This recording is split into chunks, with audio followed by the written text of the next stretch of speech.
Hi అండి. Welcome to Tamil Durga shorts. ఇంక మార్నింగే వంట పని అయితే స్లోగా మొదలు పెడతానని చెప్పాను కదండీ! ఇంక వంట అయితే వండడం అయిపోయిందనమాట. ఇంక టైం అయితే ఇప్పుడు 12:40 అవుతుంది. నిన్నటి వరకు అయితే కరెంటు పోతది, నీళ్లు పట్టాలన్న కంగారు ఉండేది. ఇంక ఇవాళ సండే కాబట్టి ఇవాళ నుంచి మండే వరకు మనకు ఆ కంగారు ఏమీ లేదు. 12 గంటల నుంచి 6 గంటల వరకు కరెంట్ అయితే ఉంటది. స్లోగానే పట్టుకోవచ్చనమాట. ఇంక అందువల్ల ఏంటంటే ధీమాగా బట్టలైతే ఉతుక్కుంటున్నానండి. 3 బకెట్ల బట్టలైతే ఉన్నాయన్నమాట. బెడ్‌షీట్‌లు, అలానే పిల్లో కవర్స్.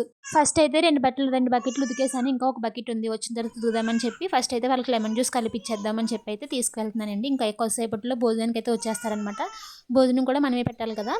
ఇంకా 10 నిమిషాల్లో అయితే వచ్చేస్తారు. సరే తాగుతారు కదా! దాహంగా ఉంటదని చెప్పి ఐస్ ఎక్కువేసి, పంచదార ఎక్కువేసి అయితే కలుపుకొని తీసుకువెళ్తున్నాను. ఎప్పుడు మన ఇంట్లో పని జరిగినా వీళ్ళు నలుగురు వస్తారనమాట. వీళ్ళ నలుగురికి ఎప్పుడొచ్చినా ఇలా ఇస్తూ ఉంటామండి.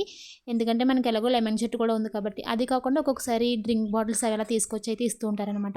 ఎందుకంటే మార్నింగే వచ్చి సాయంత్రం వరకు చేస్తూ ఉంటారు కదండీ! వాళ్ళకి కొంచెం రిలీఫ్‌గా ఉండాలి కదా! అని చెప్పి ఇలా అయితే కల్పిస్తానండి నేను. ఇంకా జూమ్ చేసి చూపిస్తున్నాను చూడండి. ఇదైతే దూరమే 4, 5 ఇల్లులు దాటి వెళ్ళాలనమాట.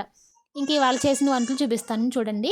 పప్పు, మామిడికాయ అయితే కొంచెం వాటర్‌లాగే పెట్టాను. ఎందుకంటే ఆరుగురున్నారు కదా! మాకు మళ్ళీ వేరేగా అయితే కూర వండాలి. ఇంకా వండలేదు. అదైతే వీడియో తీయలేదండి. ఇంకా రసం పెట్టాను. బీట్రూట్ ఫ్రై అయితే చేశాననమాట. తెలుసు కదా! ఇంక రోజు నేను టీ తాగుతానని కొంచెం పాలుంటే టీ అయితే పెట్టుకున్నాను. మా చిన్ను అయితే కొంచెం నీరసంగా ఒళ్ళు వేడిగా ఉందని చెప్పి మా ఆయన కొంచెం కోకోనట్ వాటర్ అయితే కొడుతున్నారు. కానీ బాబు అయితే పడుకున్నాడు. లేచిన తర్వాత పట్టించాలి. Subscribe my channel. మరొక వీడియోతో కలుద్దాం.